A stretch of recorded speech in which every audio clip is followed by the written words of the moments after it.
Follow the money. That's what I always say. You always follow the money. Yeah. This is Follow the Money with Mitch Moss and Paulie Howard on VSiN. Already in the third hour of Follow the Money as we welcome you back to VSiN, the Sports Betting Network, Sirius XM, Channel 158. Mitch and Paul are out this week, but Stormy Buonantony and Jonathan Von Tobel holding it down for you Monday through Friday, live at downtown Las Vegas Circuit Resort and Casino. You okay? Why you look so stressed right now? I don't look stressed. I feel like you look stressed. Mostly offended, but that's okay. Well, you're going to cheer up, Buttercup. It'll That's be right. all right. What are you offended about? I'm offended. I mean, just take people behind the scenes. I guess I wasn't allowed in the welcoming shot for our final hour. I think I was supposed to do something that I didn't do just now, which I should probably do now. But I wanted to make sure that I let you know all the stuff that we have to come this hour real quickly. Cody Decker is going to join us a little bit later on. We're going to talk through Home Run Derby and all the All-Star festivities. Derby today, All-Star game officially coming up tomorrow, and some of his thoughts potentially as well for the second half once we get through the All-Star break. We'll have our in-pocket plays at the end of the hour, but for now, so the producer Brian Ortega doesn't scream at me, it's time for Call Me Crazy But. Put on your tinfoil hats. I feel like I'm taking crazy pills. The whole world gone crazy. For Call Me Crazy, but So you're the one that's offended, and I'm the one that I know, messes and it then up. and then I messed up our crew because then I asked to be on the shot, and then I just sat here and watched my phone.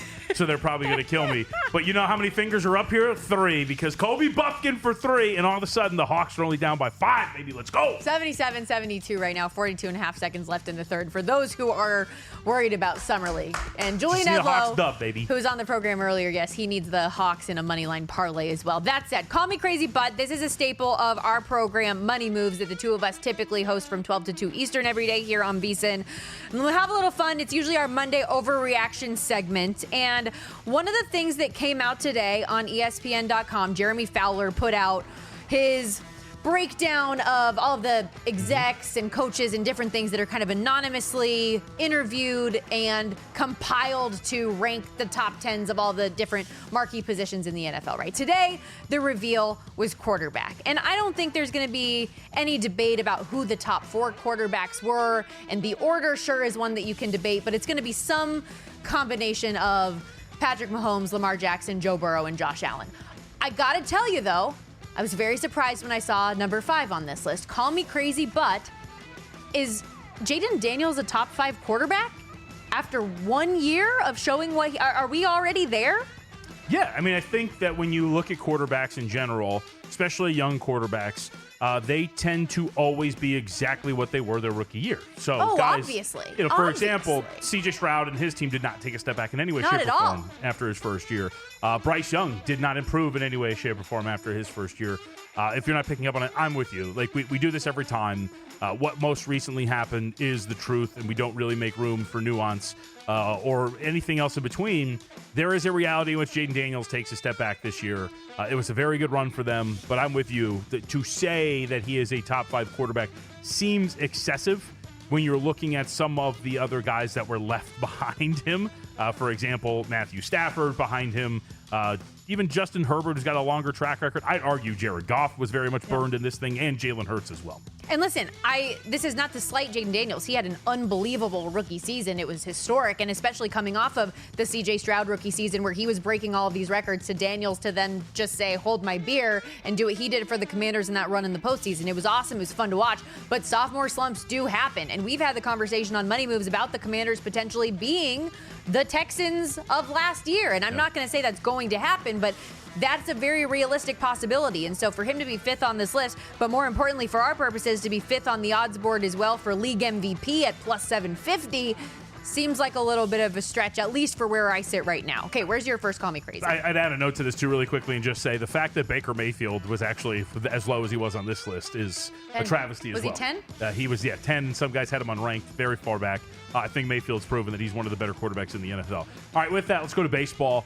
This is the time now. We get a couple of days. We get to retool. We get to analyze things. We get to look at everything and maybe make some plays for a second half that is coming. One of the things that I think really sticks out here, you call me crazy, but the Angels are about to fall from grace.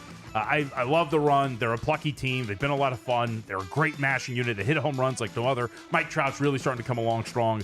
Some key numbers for you here, Stormy. In one-run games up to this point of the year, they are 18-11. They have won 62% of their one-run games. In blowouts of 5 or more runs, they are 8-15 in those games. Those are not two things that generally bode well. You've gone hot in terms of these coin flip situations, and you're getting smoked when those games get out of hand that you participate in. I think this is a team. Now, when I say fall from grace, preseason win total was 71.5, adjusted win total is 76.5. I think you feel pretty confident maybe betting under a 76.5.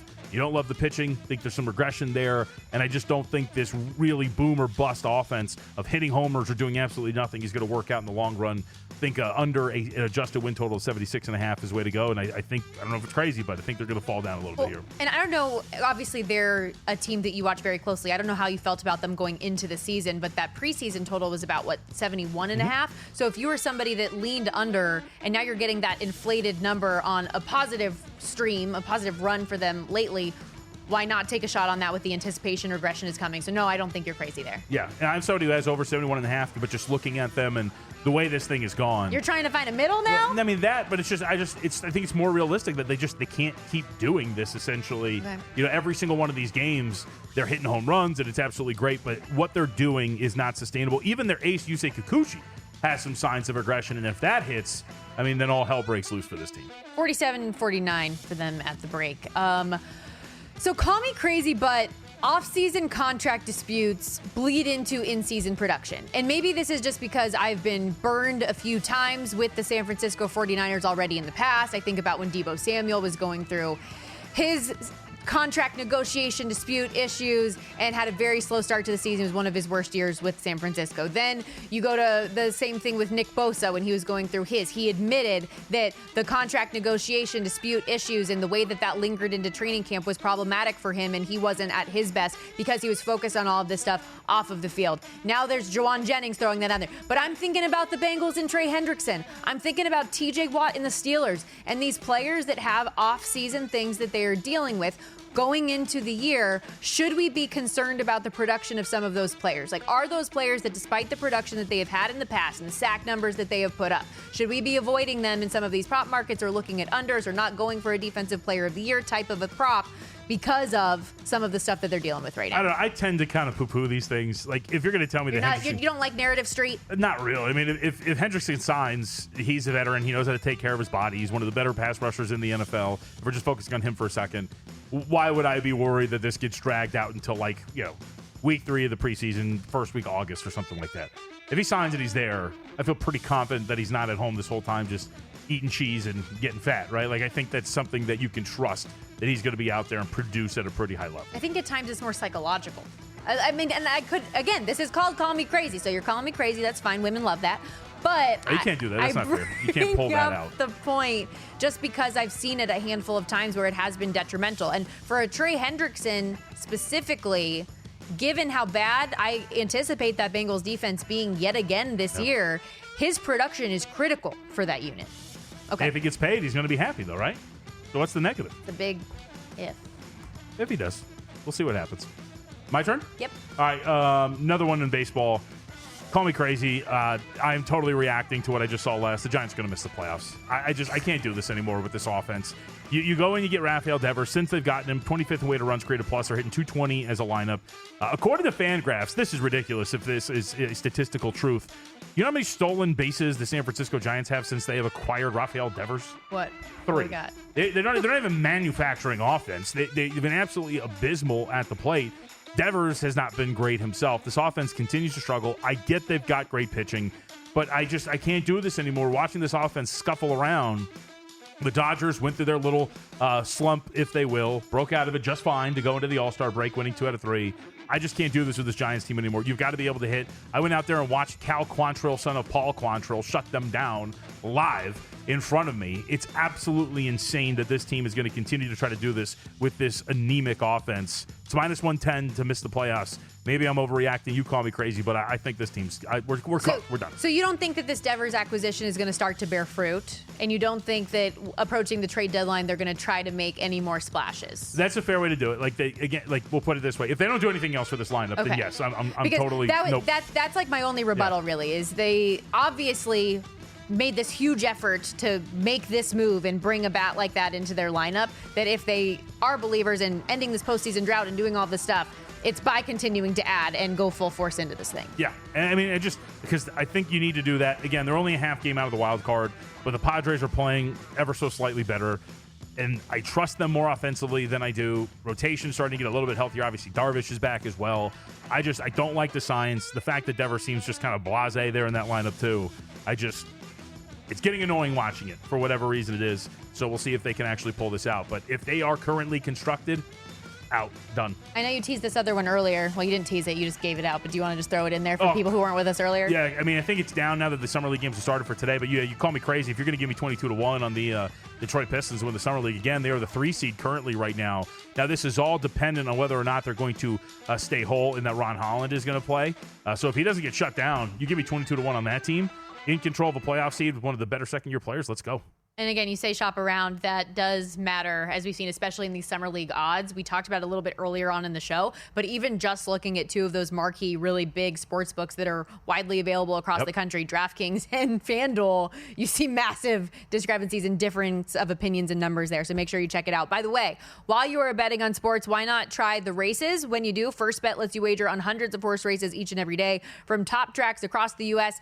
and around the world. You can sign up at firstbet.com. That's the number one, stbet.com. And when you use our promo code VSIN200, that'll help you claim a 20% rebate your first 60 days up to $200. Head to firstbet.com today. Again, the number one, stbet.com, promo code VSIN200. We're going to step aside when we come back.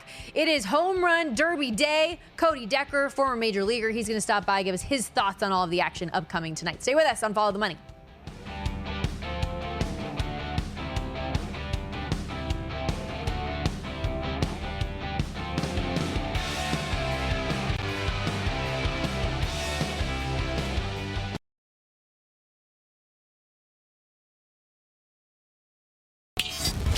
This is Follow the Money on VSIN.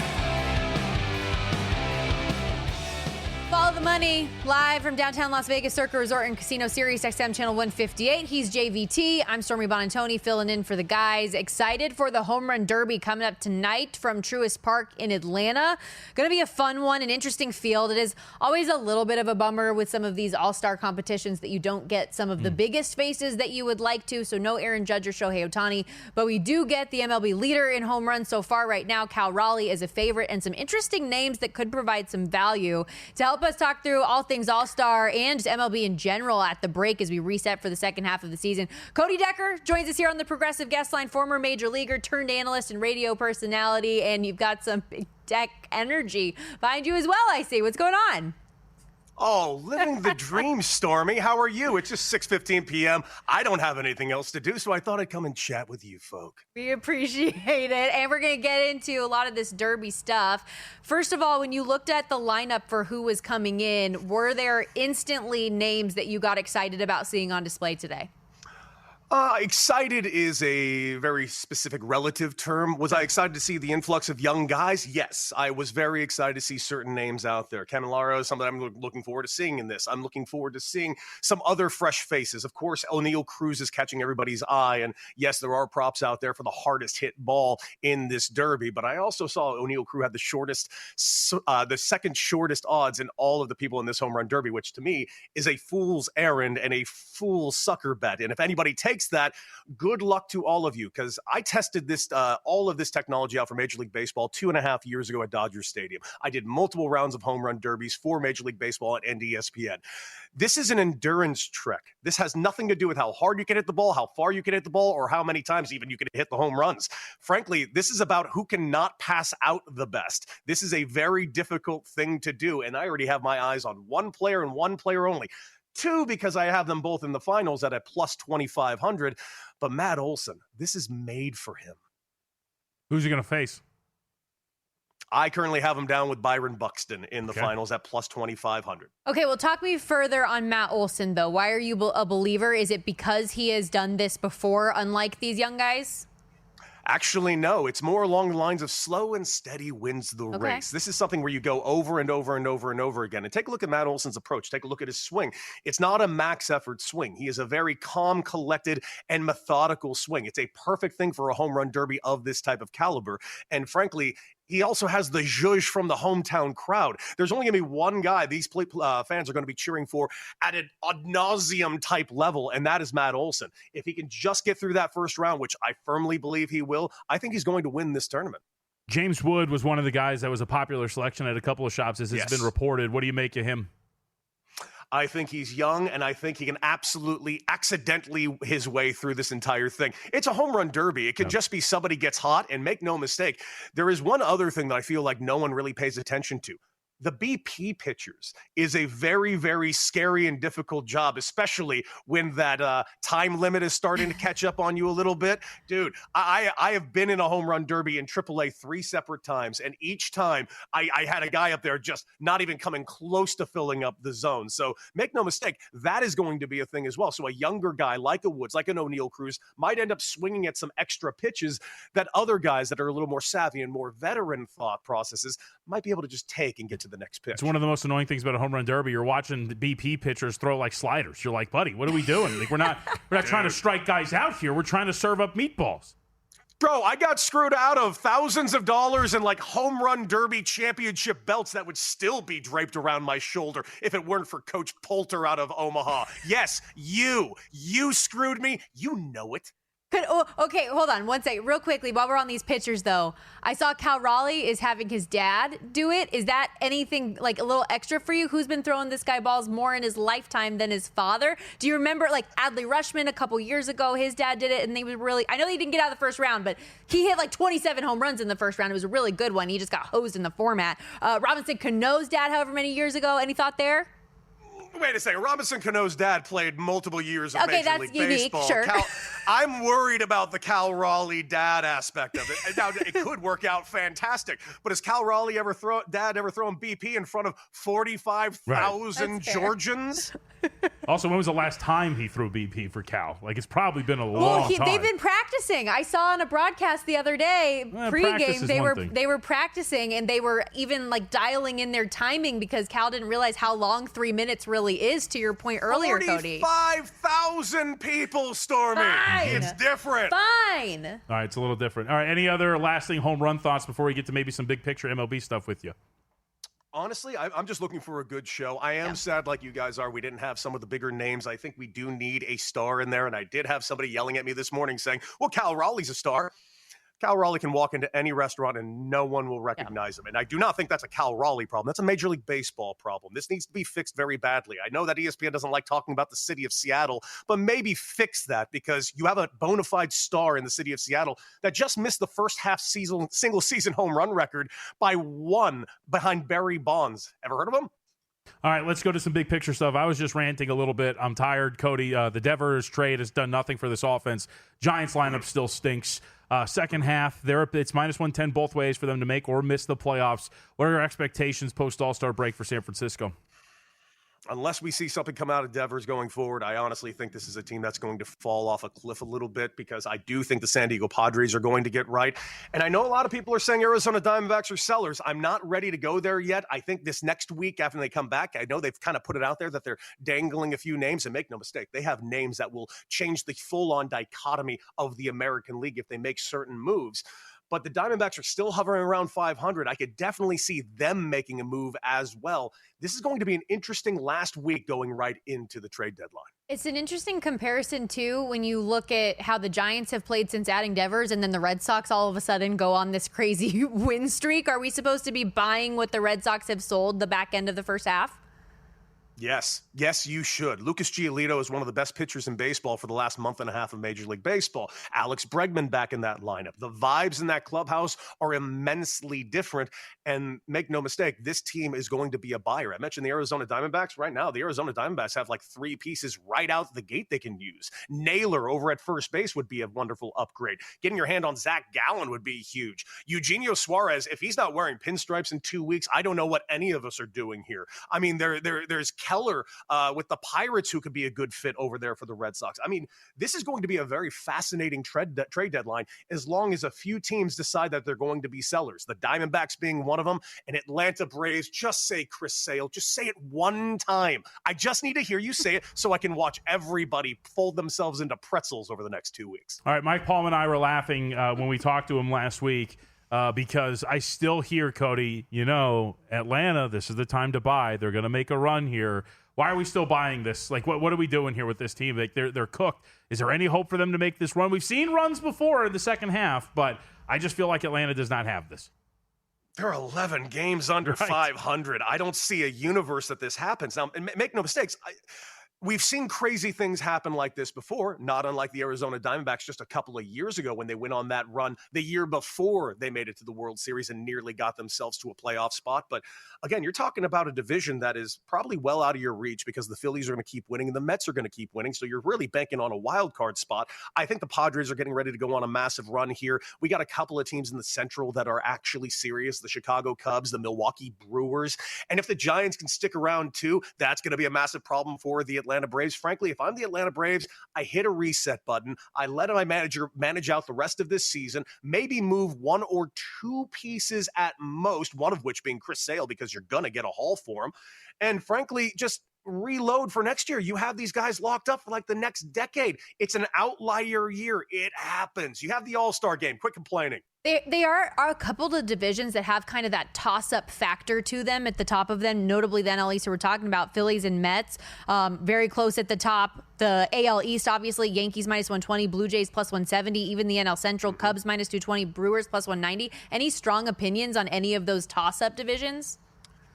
The East is specifically the Rays, I feel like, is a team that we always sleep on year in, year out. And they're not even having a very good year as far as Rays are concerned because they're a game and a half out of the wild card right now. But you're talking about a team that constantly gets better year in, year out with subtraction. They don't go out and make all the big moves that they could feasibly make. They just keep calling up guys that are better than the guys they just traded away. I worry about the Rays, and frankly, there is something kind of special going on in Boston right now. If they go to town on that trade deadline, they're going to win this division, and it's going to make everybody in New York's head explode. And I want to see it so badly. It'll be an exciting second half, to say the least. Cody, you're awesome. Thank you so much for this. And I got to say that the signage next to your head is amazing and hilarious and so good. I am awesome. Thank you for noticing that. Thanks, a great Cody. Day. Enjoy the home run derby. Cody Decker, everybody, former major leaguer. Really appreciate him taking the time to break down the derby in the second half. Were you excited when he said that? Yes. Sorry, I'm locked in here. We got a 102-101 game with less than 30 seconds left to go. The Hawks have come storming back. 16 seconds left? Is that where we're at? Something like that. Don't ruin it for me. I'm behind. Oh, okay. Well, but maybe by the time we come back, we'll have a result. Yes. We shall see. Don't go anywhere. More Follow the Money after this.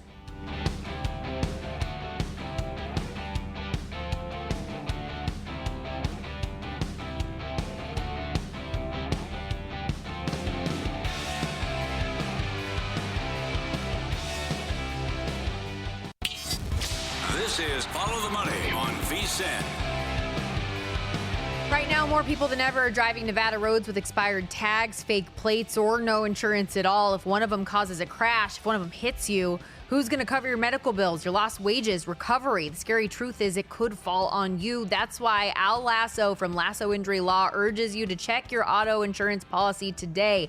Make sure you have uninsured and underinsured motorist coverage. This isn't about selling insurance. It's about protecting yourself when others don't. And if the worst ever happens, know that Lasso Injury Law is here for you. Call 702-625-8777 for your free consultation. No voicemail, no runaround, just real people ready to help. Lasso Injury Law, they fight for you because your future matters. Visit lassoinjurylaw.com or again, call 702-625-8777. Stormy, Buonantony, Jonathan Von Tobel with you back here on Follow the Money as we roll along here for what is VSiN football training camp week. The Los Angeles Chargers had their rookies report over the weekend. I think it's 6 teams that are going to have rookies reporting tomorrow. So we are finally getting into the nuts and bolts of the training camp experience, which means football is going to be here before we know it. This is a great time, and we talk about it a lot. You're stressing me out with your looks. Sorry, at we just got to the end of the game. I'm sorry. I'm totally listening to you. Okay, just get out your. We're tied 104. I also Will Hill texting me because he's watching the game.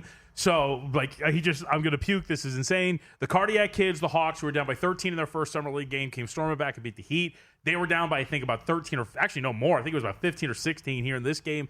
They've come storming back. And then we have our boy, I think Nikola Dursic, who just got fouled on a 3-point attempt and hit all 3 free throws to tie the game with 10 seconds left to go. So for anyone who's just joining us, JVT has an 80-1 on the Atlanta Hawks to win the NBA Summer League. Just need him to win. Julian Edlow was on the program earlier today. He's got the Hawks in a money line parlay. I feel like a lot of people actually did use the Hawks as a leg today. They closed 6-point favorites, but this has been all over the place. So yeah, tied at 104, 10.1 seconds to go. Love Edlow. They're in a break right now. Love Edlow, but that's not what's important now. Priorities. Let's go. Priorities. They're in a break right now. Come on. I'll continue to watch out of the corner of my eye. JVT's I don't mean to distract, just but I just sweat. We're just this is what it's all about. It's not Summer League week at VSiN. It's training camp week at VSiN. So we got to talk some football. What I was saying though beforehand was that this is a good time, and I think we talk about this a lot in general, as we should. That when we are in the quote unquote dog days of summer, and right now we don't even have the daily MLB action. We have the home run derby today, sure, All-Star game tomorrow, but WNBA doesn't even have any national games today. In the Summer League. Summer League. Oh my God. We do. Point being, where players are getting scratched left and right, or just left and right, injured or not playing. Cooper Flag shutting it down. So any of the fun stuff that we wanted to tune in for. I saw him in person on Saturday. What were you doing? I was very intoxicated in my pool. Having a good old time. I bet I couldn't go. Wasn't invited. You were definitely invited. You just would rather sit on your couch and watch Summer League or go watch Cooper Flag do something with your children. So I understand being a good father, but there we go. You had a good opportunity ahead of you. Nonetheless, it's a good time with how kind of slow other sports are if you're not somebody who is a diehard and digging into the numbers of some of these things with Summer League. If you don't want to follow all of the NBA insiders to find information, it's a good time to kind of set the table for what you want to do for college football and the NFL. That's why I think the NFL betting guide is such a good tool to have. Even if you don't want to necessarily tail bets that people have, getting a breakdown of a division and maybe seeing where players have shifted that you didn't realize. VSiN.com/subscribe, of course, how you can get access to everything we do here at VSiN, but the NFL guide is so worthwhile. We want to dive into the NFC North here while we are on commercial at Summer League, so I hope we can have your attention here. Ryan Poles. That's what this is all about. Recently signed an extension over the weekend, and I think this is a Chicago Bears team that very firmly believes that they're going to start taking those steps in the right direction. Caleb Williams now with a full year under his belt. Are you in agreement that this is a team that is moving in the right direction? After all the expectations last year were not met, do they start to get there now? I think so, and I won't even cite one Ben Johnson as being part of the reason. I just like when teams invest in an offensive line, and that's what they did this year. It's obviously what Johnson wants to bring over from Detroit. It was one of the big reasons why Detroit had as much success as they had for, a 2-year stretch, would you say? They had the best offensive line in football, and I think that they're trying to do that here with Chicago. Now, do the Bears have the best offensive line in football? No, but did they go and get Drew Dalman, Joe Thuney, Jonah Jackson to help at least bring this team back to average when it comes to offensive line play? Yes. Are they going to install an offense that I think is going to help Caleb Williams be better than he was last year, even though in stretches I actually thought he was pretty solid? Yes. Am I, shockingly enough, not giving up on the first overall pick of the draft? Yes. I think that he can be still very good. I think there's a lot to like about this team overall. And then that is when we get to the the players that they drafted with Colston Loveland and, of course, Luther Burden. So I'm down with this. I like the investments. I like the additions in the skill positions. Obviously, then you get to the head coach. I think that there is a potential step forward being taken here for Chicago. And we are this collectively, a little too high on them last year. Mm-hmm. This seems right now, making them a win total of 8.5, making them a decent dog to make the playoffs. I think this is something that makes much more sense the way they're priced as opposed to last year. Yeah, what's funny, too, is after all of the talk, because of the skill position talent, as you referenced, that was around Caleb Williams, after all of the talk and hype last year, when it maybe didn't warrant it as much. Now it does, and I feel like they're not being talked about nearly as much. But 8.5, that win total, plus 160 to make the playoffs. They are the long shot in the division at plus 450, but with that being the long shot, you look at some other divisions where it's like 20-1, 30-1 on a certain team. So the NFC North as a whole, Detroit favored to repeat, plus 150. The Packers at plus 250. The Vikings at plus 350.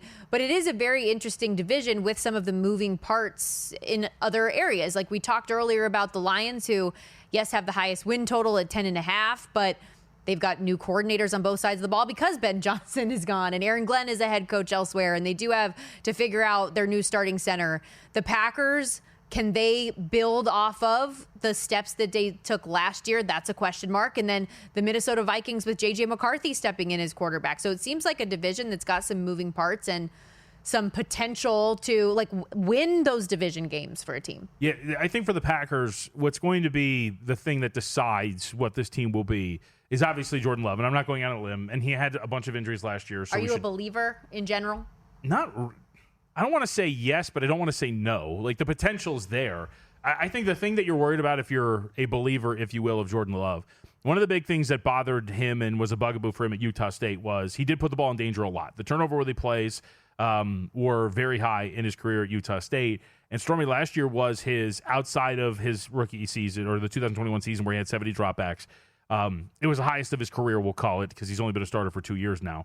3.2%. He almost matched his total amount of turnover-worthy plays, despite the fact that he played nearly 200 fewer dropbacks. That's a problem, right? Like, that is something that should not be.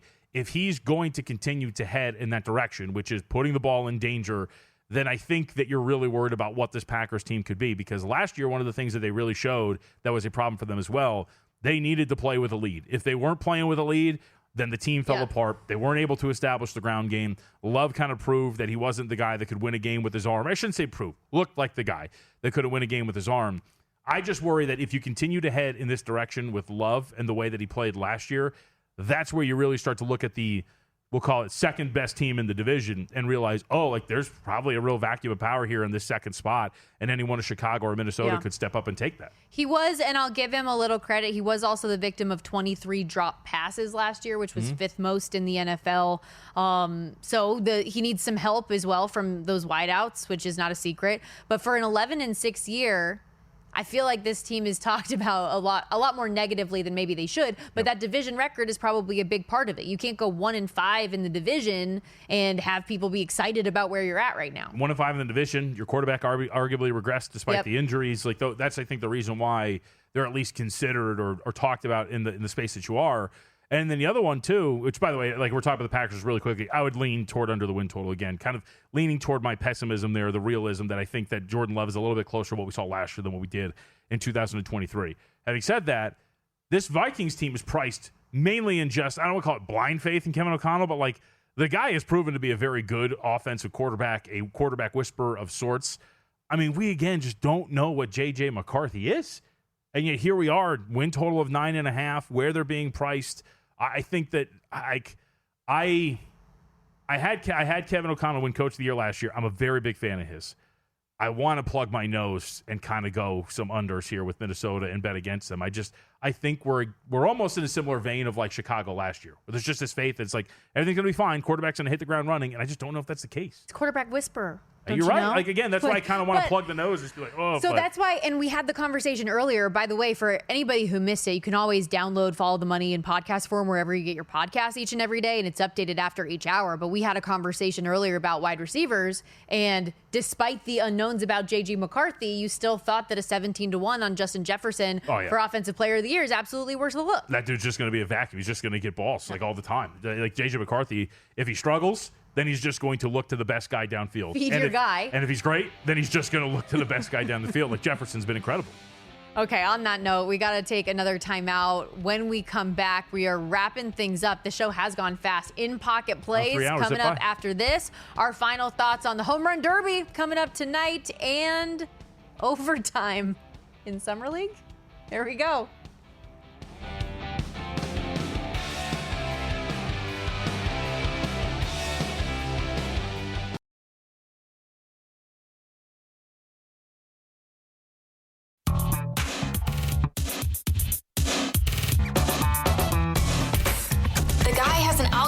to determine the winner of any given college basketball game. Someone gives you 10,000 to 1 on anything. You take it. Take it. Take it. I bet you $20 I can get you gambling before the end of the day. No way. I'll give you 3 to 1 odds. Nope. 5 to 1. Nope. 10 to 1. You're on.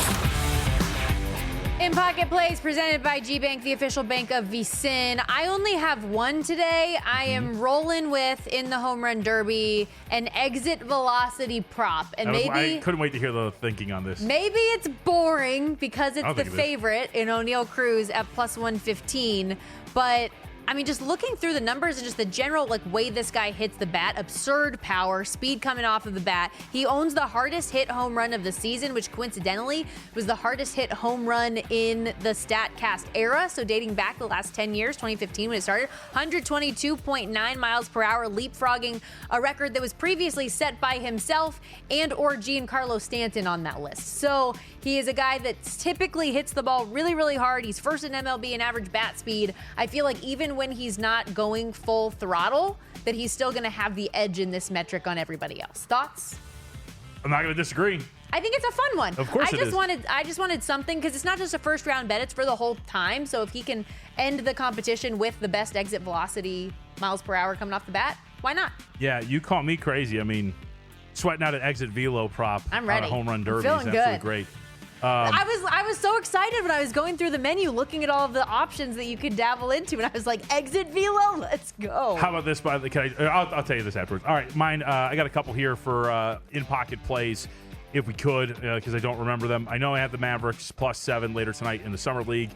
James Wood to win the home run derby at +475. Byron Buxton to win it as well at 9-1. We'll sweat those two out. I like Wood's swing, man. I think he's also a skinny dude. He won't gas out. I think he'll be able to last. If we talked about Cody Decker, Byron Buxton as well. Like Wood, obviously better odds in terms of probability of winning this thing. And also the fact that lefty should have a small leg up on the competition in this park if you look at some of the park factor stuff. So I'm in. Let's go. James Wood and Byron Buxton to win the Derby, and Mavericks +7 without Cooper Flag tonight in the Summer League. Okay, and we can talk a little bit more home run derby in a second, but these in-pocket plays presented by G-Bank, the official bank of VSiN, as we're introducing the $500 trifecta from G-Bank.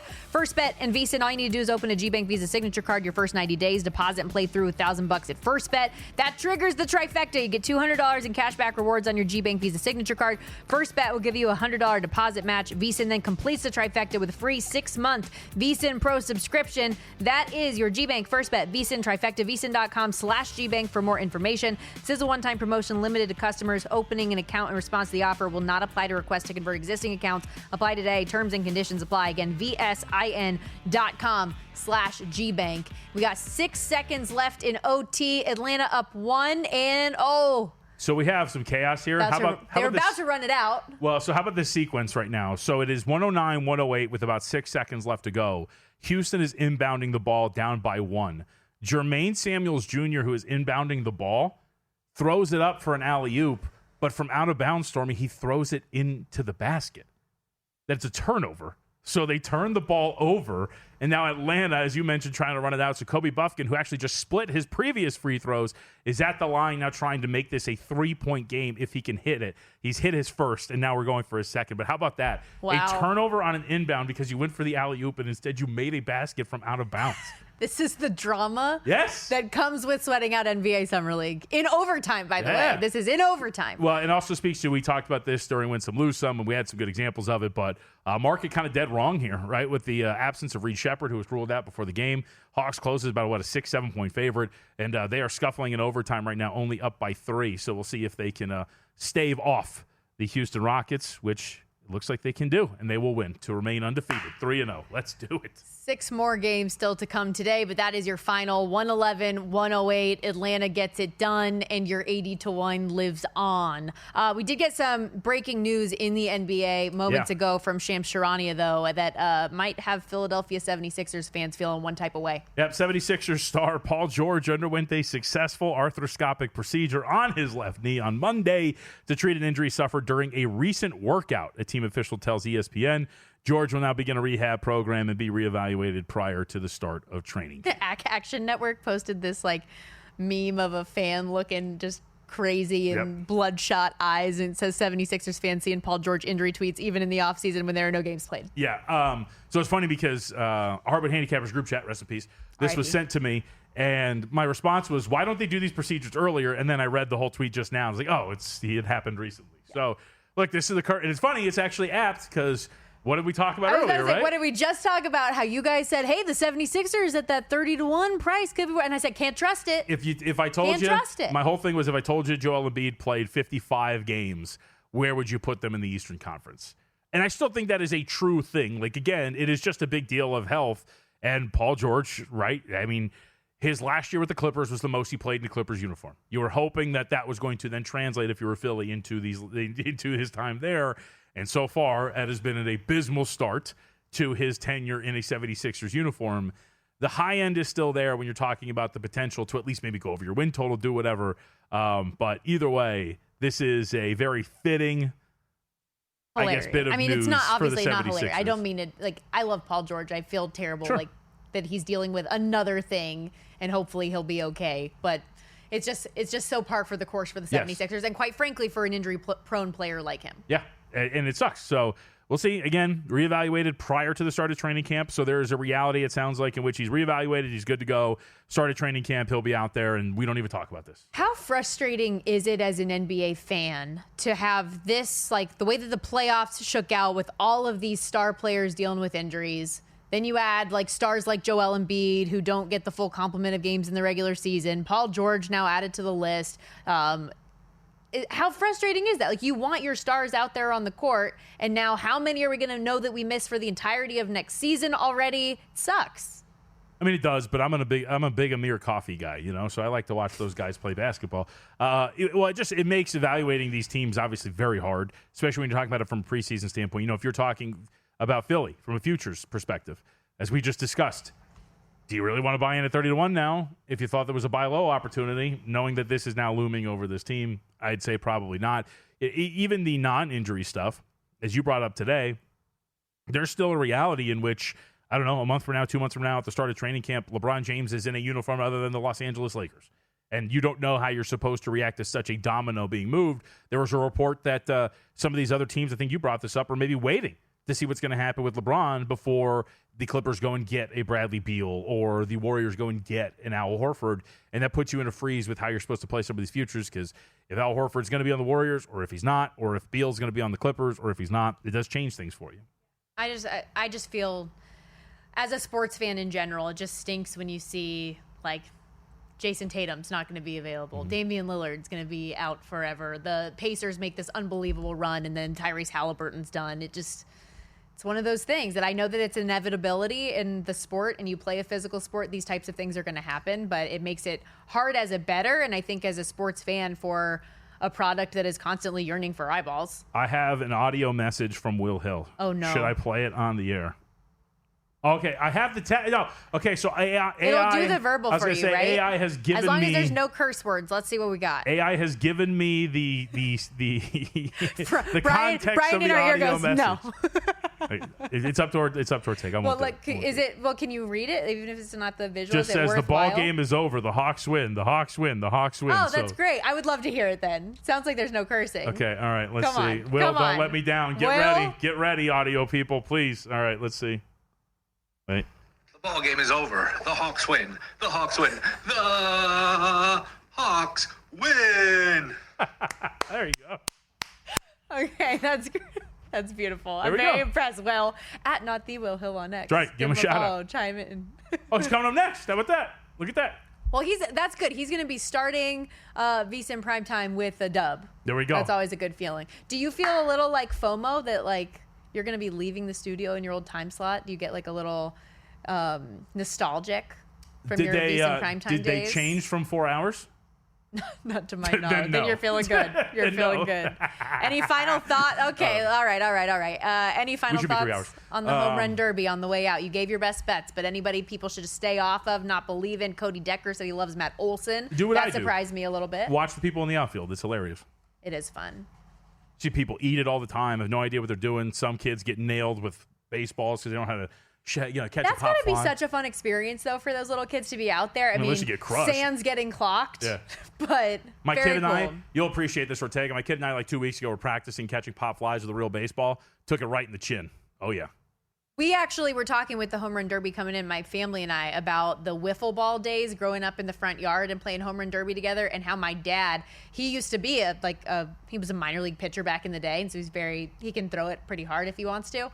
And I hit one out of the park, and I'm running the bases feeling so good about myself, but I got a little too cocky, got beamed in the forehead very next shot with a wiffle ball He from threw a at you? professional pitcher. Oh, yeah. Say, gotta learn to be humble. It's not what you do. It's good.